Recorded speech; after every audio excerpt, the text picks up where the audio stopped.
Today I would like to talk about my interpretation of what it means to heal the inner child.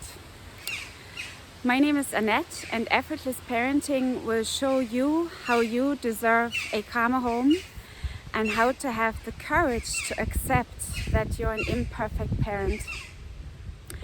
I would like to share an experience with you that really helped me 2 years ago, that a business mentor and healer shared with me, that you're welcome to try out for yourself.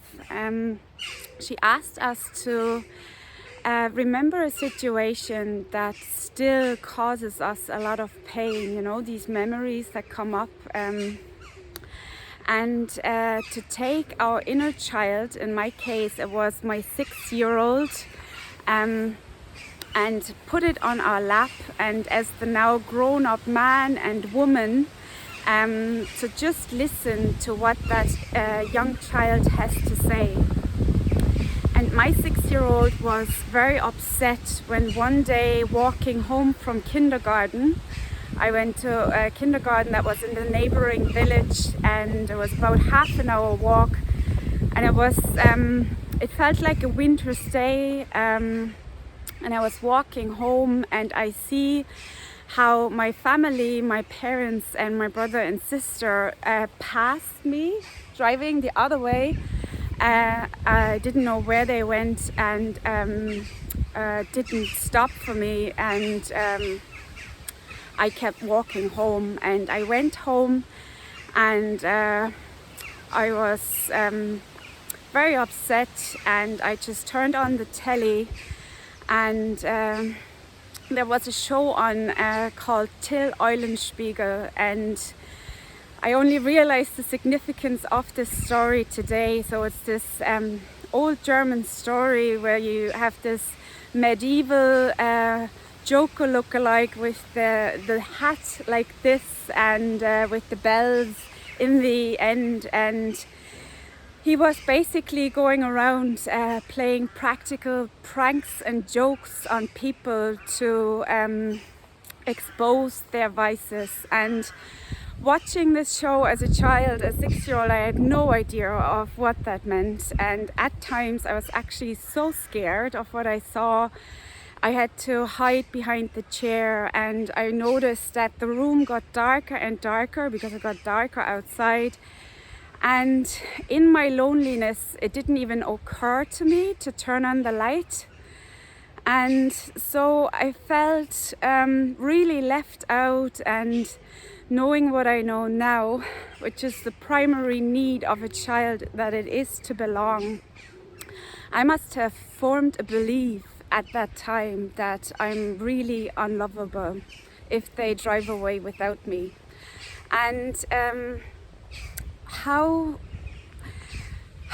this helped me, was that I listened as me, the grown woman, listening to this story of my 6-year-old on my lap, and my ability to practice the parenting methods that I use with my physical children on that inner child, and to comfort it and to say, that must have felt so lonely for you to be left there by the side of the road. And then I asked that inner child, what is it that you need now? Is there anything I can give you? And that 6-year-old said to me, I just want to feel saved and loved.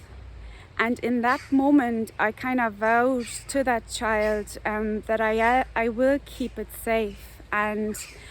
And from that day on, whenever I felt fear, my mantra was, and what I also said to my 6-year-old was, I will weather the storm for you, and I will keep you safe.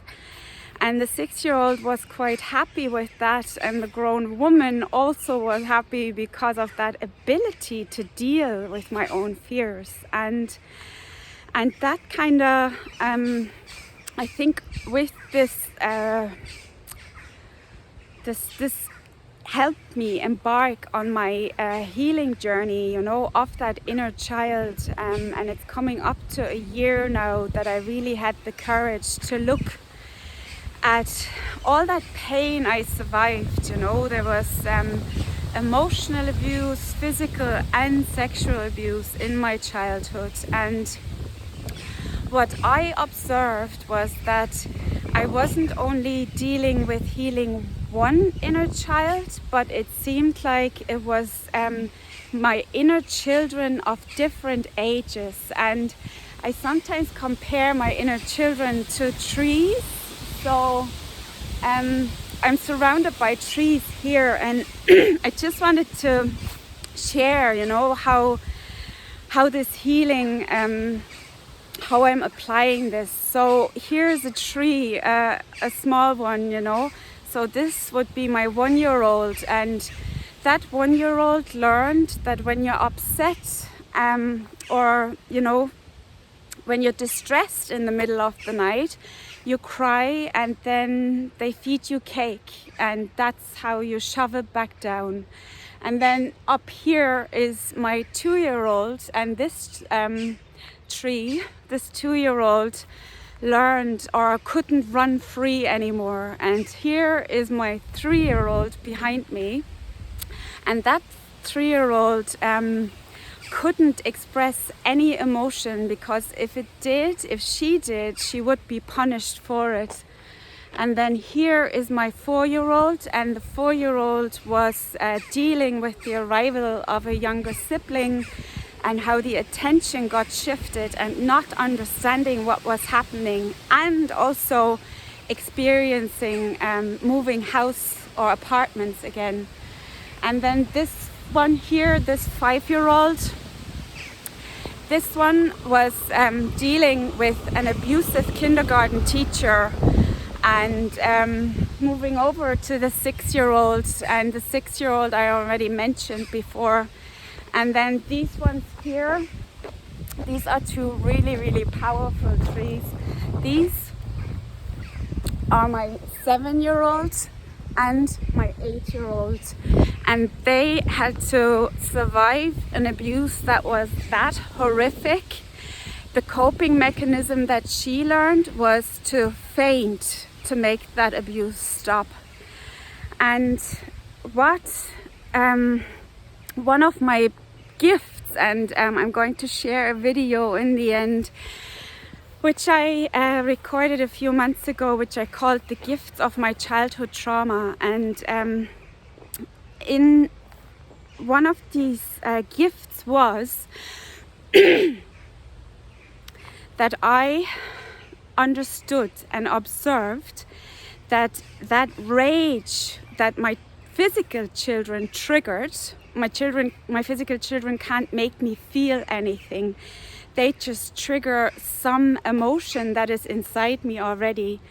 And what I felt a lot was rage. And rage isn't only expressed in form of fighting. It can also be by you running away from something, or freezing. So I would freeze when I felt the rage, and because as a young child I learned I had to suppress it all. And in my 20s, I even developed an autoimmune disease as a result. And every time I felt this rage, I imagined that it was these inner children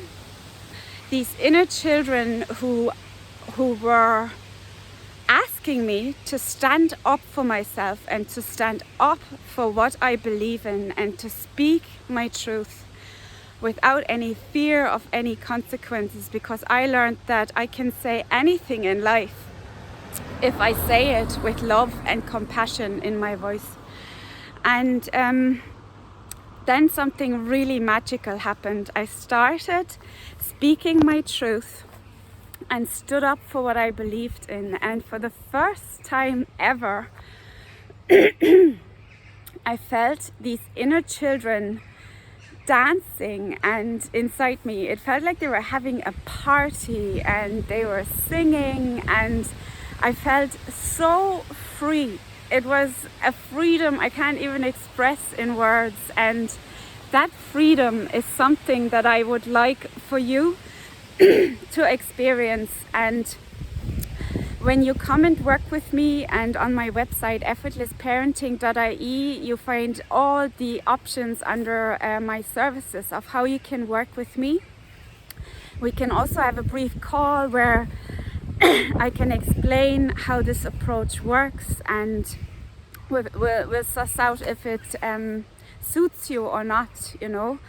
And what I would love is for you to have the courage to look at these triggers, you know, that the physical children in your life cause, and then figure out a way how to parent them in a way that you would have loved or needed to be parented as a child of all these different ages.